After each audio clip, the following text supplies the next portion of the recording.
আসসালামু আলাইকুম। আজকে আপনাদের সামনে একটা লং ভিডিও নিয়ে আমি চলে আসলাম। আজকে আমার খুবই টায়ারিং একটা ডে ছিল। আমার কাজিনের সার্জারি ছিল, যার কারণে আমাকে ফ্লাশিং হসপিটালে থাকতে হয়েছে তার সাথে। প্লাস বাচ্চাদের স্কুলও ছিল, ওদেরকে আনা নেওয়াও করতে হয়েছে, সব করতে হয়েছে। এই ফাঁকে দিয়ে যতটুকু পেরেছি আপনাদের জন্য নিউ ইয়র্ক সিটিটাকে তুলে ধরেছি। আম জানি আমি অতটুকু পারি, মানে ভালোভাবে হয়তোবা তুলে ধরতে পারিনি, বাট চেষ্টা করেছি। আজকের বাইরের ওয়েদারটা খুবই সুন্দর ছিল, খুবই সানি ডে ছিল, বাট খুবই বাতাস ছিল। এটা হচ্ছে হসপিটালের ভেতরে, খুবই ওয়েল অর্গানাইজড এবং খুবই নিট অ্যান্ড ক্লিন, আর বিশাল বড় হসপিটালটা।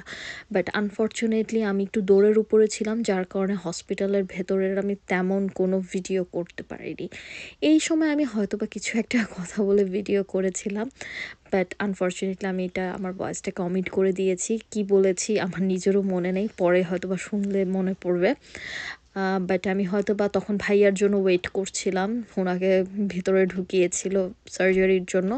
দেন ওনাকে ঢুকানোর, যখন ওনাকে অপারেশন থিয়েটারে নিয়ে যায়, দেন আমি আমার মেয়েদেরকে স্কুল থেকে আনতে যাই। দেখতেই পাচ্ছেন আমেরিকার ফ্ল্যাগটা কি সুন্দর করে ওয়েভ হচ্ছে, এত ভালো লাগছে। খুবই টায়ার্ড লাগছিল, মানে এক্সস্টেড ছিলাম আমি ওই মুহূর্তে, খুবই স্টার্ভিংও ছিলাম, মানে খিদায় মনে হচ্ছিল যা পাবো তা খেয়ে ফেলবো। খুবই খিদা লেগেছিল, প্লাস মেয়েদেরকে আনতে যাচ্ছিলাম।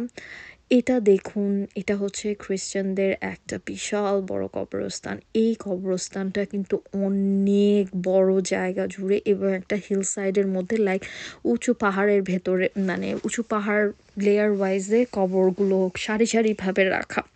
এটা দেখে আমার সিরিয়াসলি পুরো গুজবাম হয়ে গিয়েছিল যে একদিন আমাদেরও শেষ ঠিকানা এরকম মাটির নিচে থাকবে।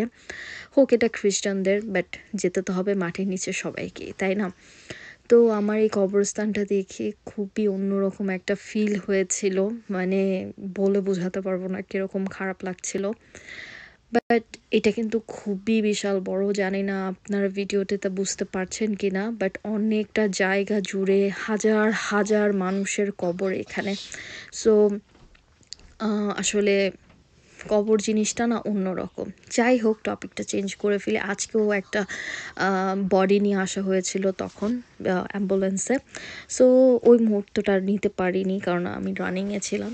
নিউ ইয়র্কের বাসাগুলো না খুব সুন্দর অর্গানাইজ, দেখতেই পারছেন প্রত্যেকটা বাসার মাঝে কিন্তু যথেষ্ট পরিমাণে স্পেস থাকে, লাইক আপনি গ্যারেজ করতে পারেন, কিছু নিজেদের ইউজের জন্য ব্যবহার করতে পারেন, এবং খুবই সুন্দরভাবে কিন্তু ওয়েল অ্যারেঞ্জড।